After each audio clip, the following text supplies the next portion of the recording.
Welcome to Bobbi Jo's. Tonight we are making meatloaf. So we're going to start off with a cup of breadcrumbs. You want a large mixing bowl because you'll mix everything together in this large mixing bowl. So we got a cup of breadcrumbs and you want a half a cup of whole milk. And we're going to mix this together and we're going to let it sit for about 5 minutes and then we'll come back. Also, preheat your oven on 375 degrees. I'm not adding onion to this, but if you were adding onion, you would go ahead and saute it in about a tablespoon of olive oil on the stove to like maybe a half to a whole onion. You want to chop it up really thin and saute it because you want to get it good and soft before you put it in the meatloaf. But I'm leaving the onion out this time. Next, we want to add 2 eggs.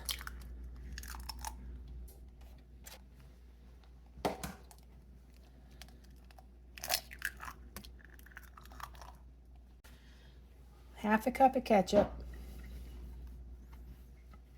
Use whatever kind of ketchup you want. It does not call for a certain brand. Whatever you like, that's what you use. A tablespoon of Worcestershire.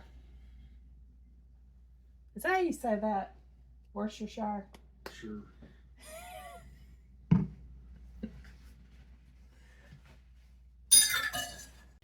3 cloves of minced garlic,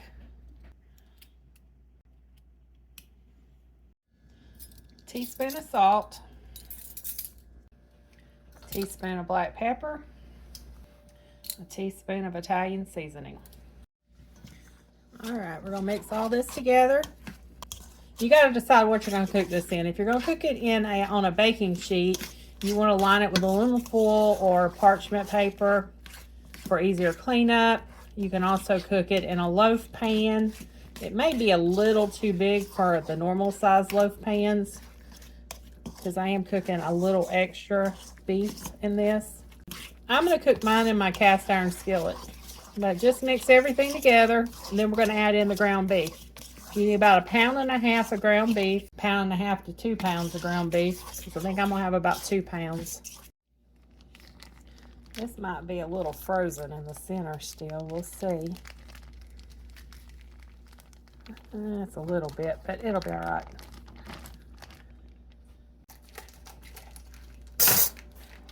Each pack is a little over 1 pound. That's 1.07.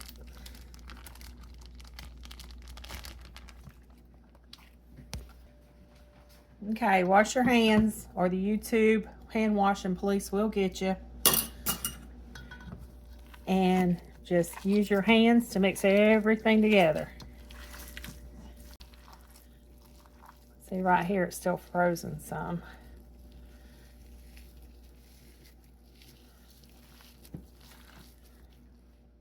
So it's all mixed together. Let me get my skillet out of the oven.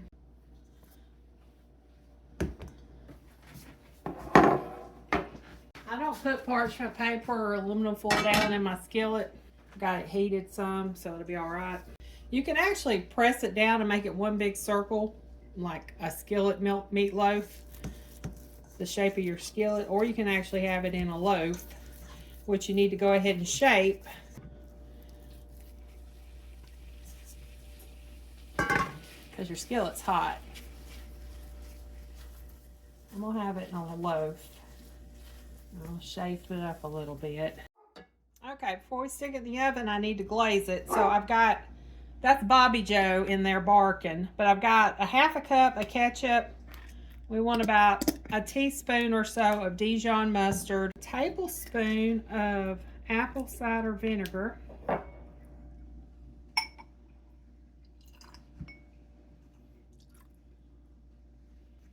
and 2 tablespoons of brown sugar.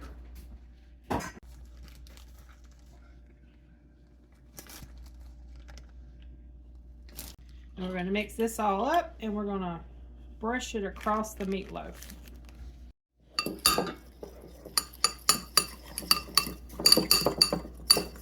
Okay, there's our sauce.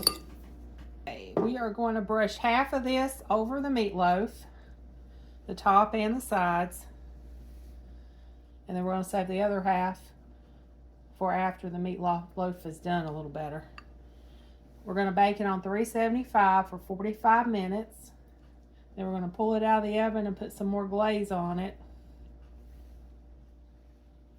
And then we're going to check and see how done it is and how much longer it needs to cook. And it's going in the oven. I'm back in 45 minutes. Okay, we're going to take it out of the oven. It's been 45 minutes. I think it's about done. I'm going to check the internal temperature.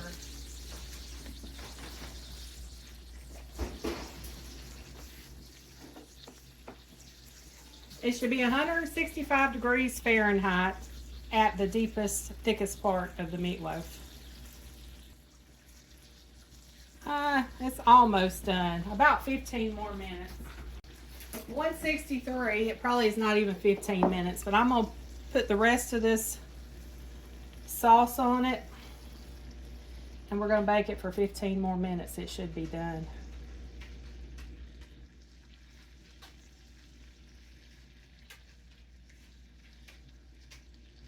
Typically, you put ground pork in this too, and that'll make it juicier because pork has a little bit more fat to it.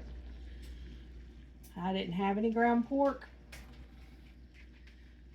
So you want to make sure you just cook it to 165 degrees because anything over that with just beef in it, it'll dry out. So we don't want it to dry out.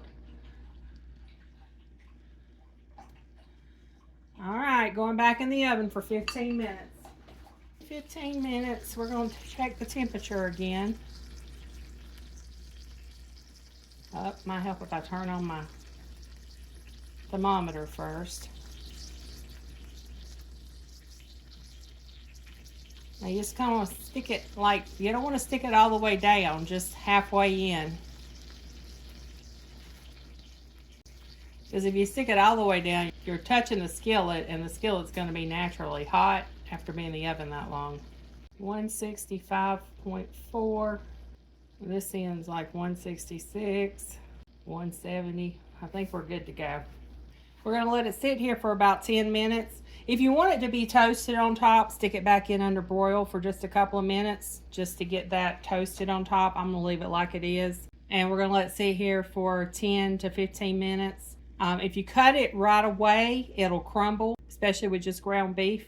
It'll probably still crumble because I didn't compact it together very well, but it'll still be good.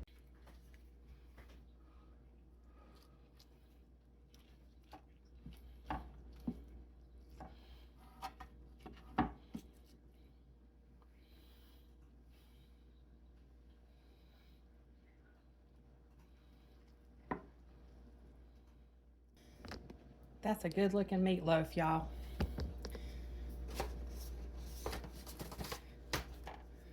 I took a little bit off for us. I'm gonna leave over here in the skillet.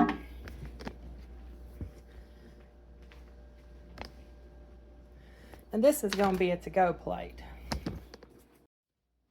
Drool-worthy, excellent, and I'm a meatloaf guy for just such an occasion. And it was my suggestion. It was. I was going to make something different. He's like, oh, what about meatloaf? So that's how we ended up with meatloaf. But it was a good recommendation because it is very good. Yeah. Thank you for your review. You're welcome. Thank y'all for watching. Have a blessed day.